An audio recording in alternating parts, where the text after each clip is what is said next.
Salut tout le monde, je suis Ouattara Nyannafana Justin, étudiant en Master 2 Génie informatique à l'Université Nanguia-Bourgois en Côte d'Ivoire.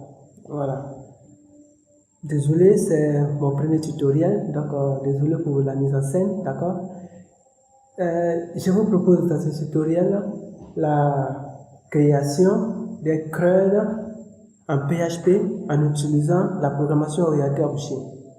Alors, un CRUD déjà, ça veut dire Create, Read, Update, and Delete, qui veut dire en français créer, lire, modifier et supprimer. Ok? Et le CRUD, c'est en réalité la base de toute application. Toute application, on va dire de gestion, une application de gestion. Ok? On aura besoin de lire les données qui sont dans la base de données, les modifier, les ajouter, les supprimer, ainsi de suite. Alors, pour faciliter la compréhension, j'ai proposé ici un sujet très simple, d'accord? Un sujet qui dit qu'on a un établissement qui souhaiterait inscrire des étudiants dans les niveaux en fonction d'une année universitaire. Alors, on retrouve facilement ici les entités qui sont étudiants, niveau et année universitaire. Alors, si les entités sont identifiées, on peut donc réaliser le MCD, modèle de conception de données. On a donc les entités, on a donc étudiants, voilà, niveau et année universitaire, avec une table relation qui est inscrite. On dira que on a un étudiant, si on a un étudiant, il peut s'inscrire dans un seul niveau en fonction d'une seule année universitaire. Vous ne pouvez pas aller à la scolarité et dire que moi je suis venu m'inscrire en licence 1 et en même temps en licence 2. Ça, c'est pas logique. D'accord? C'est pourquoi on a ici la cardinalité 1-1. Bien. On dira aussi que pour un niveau donné, on peut avoir un ou plusieurs étudiants qui sont inscrits. De la même manière, ou encore de manière analogique, on a dans une année universitaire, plusieurs étudiants peuvent s'inscrire, un ou plusieurs étudiants peuvent s'inscrire. Alors, donc, on peut représenter les tables de cette manière. La table étudiant niveau année universitaire est inscrit. Pour étudiant, on aura besoin de ses propriétés, d'accord? Et niveau, on a juste besoin de dire c'est licence 1, licence 2 ou bien master 1 génie informatique, ainsi de suite. On a aussi année universitaire où on a besoin de dire simplement si c'est 2019-2020 ou bien 2020-2021. On a aussi inscrit dont les propriétés sont essentiellement constituées de la clé primaire ou encore ID de étudiant, ID de niveau et ID d'année universitaire.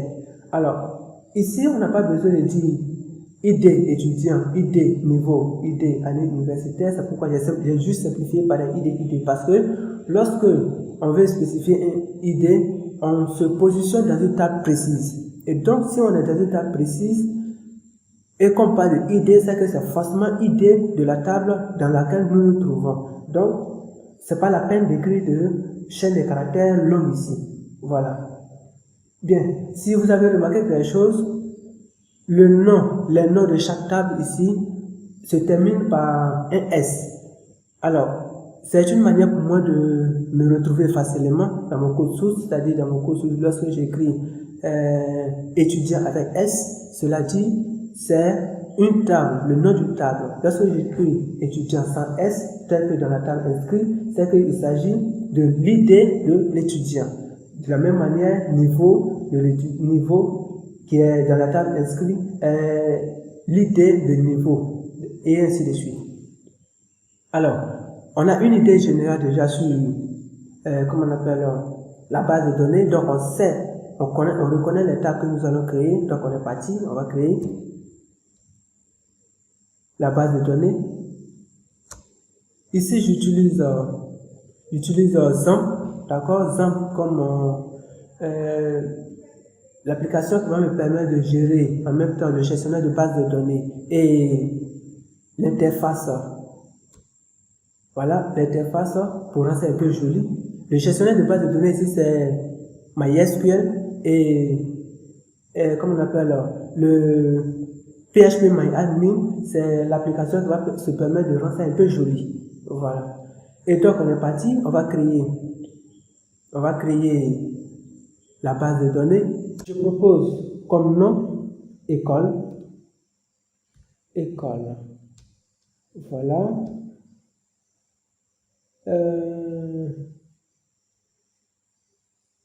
Comme on va utiliser UTF-8 General CI. Le UTF-8 General CI ici permet de gérer bien les caractères spéciaux, les apostrophes, accent aigu et autres.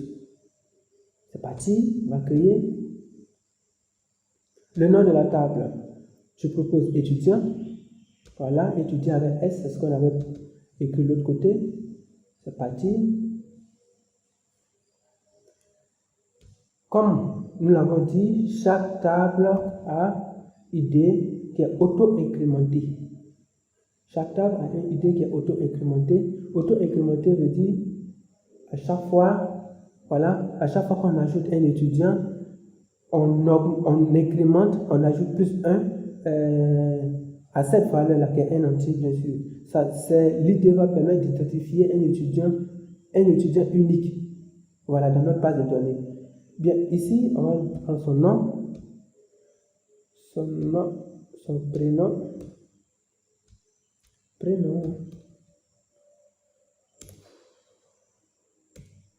voilà, prénom. On a besoin ici de son ça et aussi date de naissance. La date de naissance est de type date. Le sexe est de type varchar. On dira que c'est juste un caractère. M pour dire que c'est masculin, il est masculin, ou F pour dire qu'il est féminin. Donc on va prendre un caractère, c'est pas grave. Le prénom. Oups. Si vous avez un nom kilométrique comme pour moi, je peux vous proposer de prendre 200 caractères. Ce sera encore varchar aussi, on va prendre 200 caractères, voilà, c'est parti. Bien, on peut donc enregistrer cette information. La table étudiant est créée. On va créer ensuite la table niveau. La table niveau, comme d'habitude, on a idée, auto-incrémenté. On aura besoin de son libellé. Voilà. Libellé, c'est un varchar aussi. Un varchar pour dire licence 1 ou bien licence 2. Donc, je propose 200 caractères aussi. Voilà. Et c'est bon, on peut enregistrer. On va créer aussi la table année. C'est parti. Idée. Année. Voilà. Année unique. C'est ça. On a aussi besoin de son libellé. Comme varchar de 200 caractères. Oh, pas 200 caractères. 200 caractères, c'est trop. Pourquoi?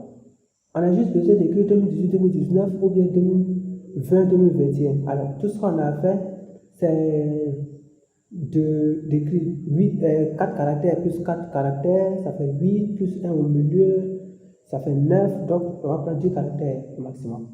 Voilà, 10 caractères. Et c'est parti, on peut enregistrer.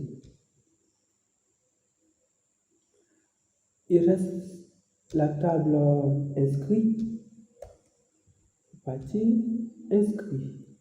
Idée auto-incrémenté. Le ID aura besoin de étudiant. Étudiant, c'est l'idée de la table étudiant. Et donc, tout ce qu'on a fait, c'est de laisser un int.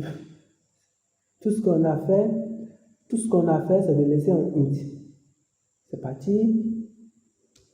Ici, on aura besoin de son niveau. On aura besoin de année universitaire. Voilà, année universitaire. C'est bon, non? C'est bon.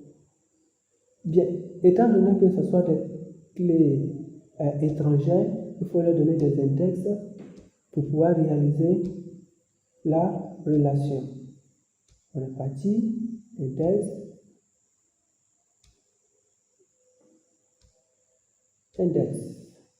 exécuter. Alors, on peut donc enregistrer cette information. C'est parti.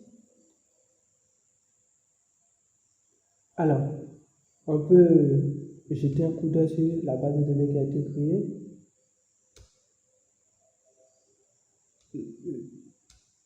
C'est parti. Voilà, il faut partir en mode plein écran pour faciliter le déplacement des tâches. Souvent, c'est fatigant. Alors, on a ceci. On va passer à la relation. Relation. Ici, pour faire la relation, j'ai cliqué 2 fois. Ok. Pour faire la relation, il faut cliquer sur la clé primaire. Ensuite, aller cliquer sur la clé étrangère. On delete cascade, on update cascade. À quoi ça sert? On delete cascade, on update cascade. Voyons.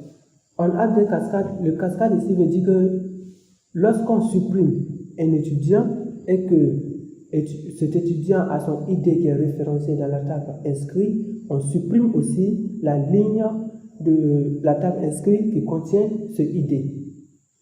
Ici, l'intérêt, c'est que ça permet d'automatiser un peu comment on appelle, notre base de données. Si on veut supprimer un étudiant, la suppression d'un étudiant ne demande pas de condition, par exemple. On peut simplement renvoyer un étudiant. Par contre, on ne peut pas supprimer un niveau qui contient des étudiants. Sinon, le coût de l'affichage, d'ailleurs, première conséquence, lorsque vous allez vouloir afficher les informations sur les étudiants qui sont inscrits dans cette table, vous allez obtenir des erreurs. Deuxième explication, c'est que si vous supprimez un niveau, c'est comme si vous supprimez un bâtiment de l'établissement qui contient des étudiants qui sont en train de faire leur cours tranquillement. Et ça, c'est pas logique. D'accord? C'est pourquoi, avant de supprimer un niveau, on doit se rassurer que ce niveau, il n'y a pas d'étudiants qui sont inscrits. De la même manière, comme année, voilà, il n'y aura pas des étudiants qui sont inscrits lors de cette année, donc on pourra supprimer cette année. Et donc, on sauvegarde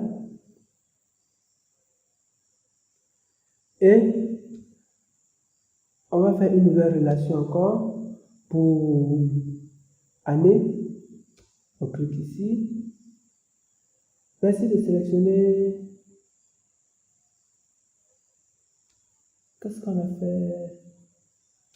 Oui, pas d'accord. Certainement, il faut actualiser la page. Je sais pas.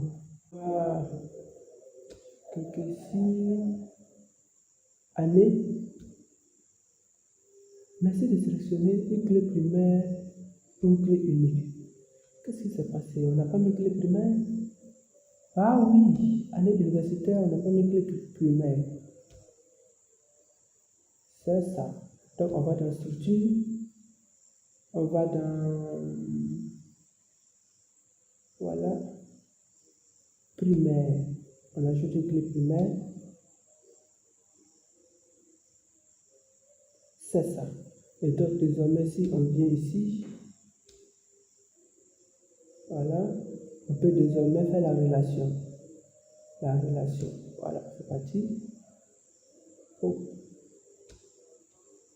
Voilà, on va cliquer ici et on va cliquer dans la table inscrit année. C'est parti. Donc, pour empêcher la suppression automatique, on fait reset. Oups. Est-ce que j'ai bien vu? Je crois que c'est reset. Alors, je vais vous proposer une deuxième manière pour faire les relations. D'accord? On peut venir par exemple dans la table inscrit. On va dans structure, vue relationnelle. Et voilà, toutes les relations que nous avons faites se présentent là. On peut créer une nouvelle relation. Qu'est-ce qui reste? Ça, c'est le niveau qui reste. La base de données, c'est école. Et La clé référencée ici, c'est niveau avec SA. Le ID est automatiquement retrouvé. Alors, tout ce qu'on a fait, c'est d'enregistrer. On peut visualiser. Voilà. Tout est bien fait. Voilà. Donc, on a notre table, notre base de données qui est bien réalisée. Alors, je vous propose la suite dans la prochaine vidéo.